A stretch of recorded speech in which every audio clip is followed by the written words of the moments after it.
teaching the history of Christopher Columbus. A Harvard professor gives tips. I'm Valerie Bong. Finding quality childcare and finding the money to pay for it. I'm Christopher Cruz. And large-scale cancellations on Southwest Airlines are leaving travelers in the lurch. The details are coming up. It's 9 o'clock. This is CBS News on the Hour, sponsored by Rocket Mortgage. I'm Matt Piper in New York. 3-day holiday weekends usually mean people do what they can to get away. But if you have a loved one traveling on Southwest Airlines this weekend, they may be stranded. Some 2,000 of its flights were canceled between yesterday and today, as our Lilia Luciano reports from LAX in Southern California. This was the scene in Miami. Kind of makes you apprehensive on traveling and counting on, the flights to get back home. Maybe driving next time. The disruptions have left passengers stranded, standing in long lines, or stuck on hold. After 8 hours, you get pretty upset. The airline blames the cancellations and delays on air traffic control issues and weather, but no other airline is as severely affected. Southwest is urging customers to go to their website for updates, information, and for rebooking. They're apologizing for the massive disruption and say they're trying to get everyone home quickly and safely. It was a wild scene inside the 7th Street Truck Park Bar in St. Paul, Minnesota. 15 people were shot in the early morning hours, one of them fatally.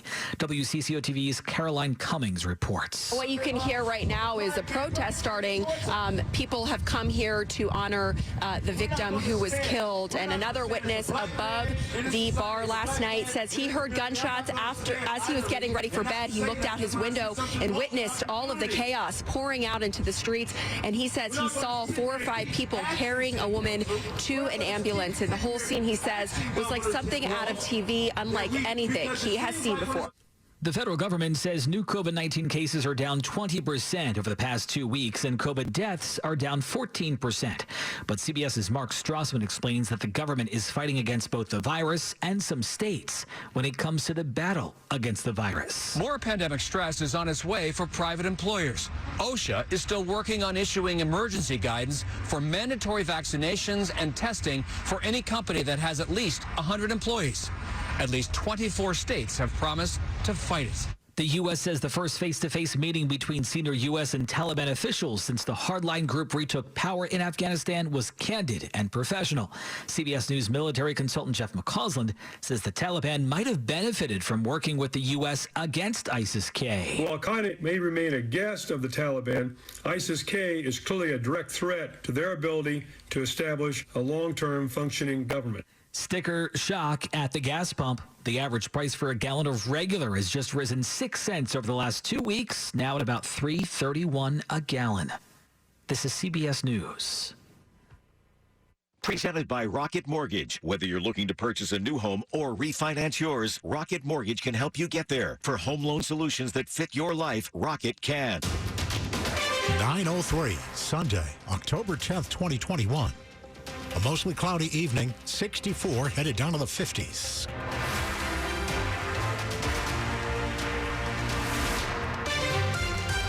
Good evening, I'm Dick Iuliano. Calvert County Public Schools are asking parents to drive their kids to school tomorrow. The schools are expecting some school bus drivers who work for local bus contractors to call out sick tomorrow. The school system says it knows not all buses will have drivers tomorrow, including the 47 and 84 buses and special buses 124, 132, and 299. Neighboring Anne Arundel County, also facing school bus driver shortages, is looking at a plan that would boost drivers' wages by $5 an hour and allow a signing bonus to hire new drivers. It seems like we're always telling you about traffic headaches on southbound I-95 in Virginia.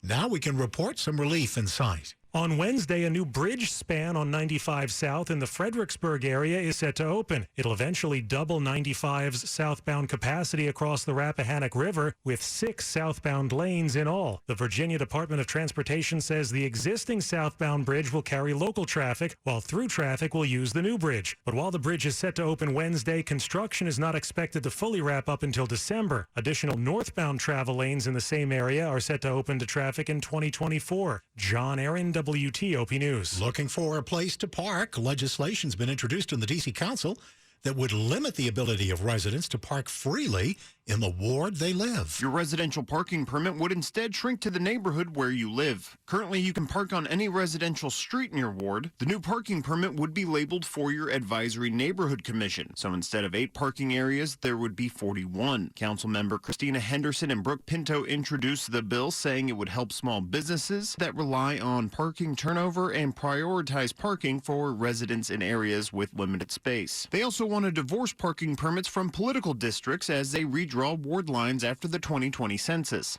If approved, the change would start at the beginning of 2023. Luke Lukert, WTOP News. Tomorrow is Columbus Day on the federal calendar, and it's also Indigenous Peoples Day in some cities and towns, including the District of Columbia. The federal holiday will cause some closures. All Maryland, Virginia, and D.C. Department of Motor Vehicles will be closed. The district's public COVID-19 testing sites and call center will also be closed. There'll be no in-person absentee voting in Alexandria tomorrow. Public schools in the city of Alexandria and Loudoun, Prince William, and Fairfax counties will be closed. And in Maryland, Charles and Prince George's counties will close their offices. You can see a full list of closures at WTOP.com. As Indigenous Peoples Day is being celebrated and replacing Columbus Day in some jurisdictions, what should children be learning about Christopher Columbus? A Harvard lecturer weighs in. Recently, historians have documented Columbus's role in slavery and exploitation of natives, which led to protests of the holiday. Eric Soto Shed, a lecturer on education at the Harvard Graduate School of Education, told WTOP that the holiday is now an opportunity to teach about the nuances of the past. 1492 is a turning point in world history. He said the re-examination of Columbus fits in with a more realistic examination of American history. We've seen various movements to begin to look at American history. It's not simply as this glorified story of progress, but really kind of look at it for its sort of ups and downs. Valerie Bonk, WTOP News. New tonight, a man is dead after a shooting in Prince George's County. Police say it happened on Parkway Terrace Drive, not far from the intersection of Silver Hill Road in Suitland. Officers arrived just before 4 o'clock. They found a man in the parking lot suffering from gunshot wounds, dead on the scene. Coming up, traffic and weather. A local nonprofit kicks off their big Thanksgiving fundraiser. I'm John Doman. It's 9:07. This is Jermaine Johnson, Regional President of PNC Bank. Here in the nation's capital, Washingtonians are known for supporting their families, their neighbors, and even their sports teams. And PNC's been supporting our greater Washington community for 180 years. In fact, PNC's donated millions of dollars in support of early childhood education through PNC Grow Up Great. At PNC, giving back is just the right thing to do. The PNC Financial Services Group, Incorporated.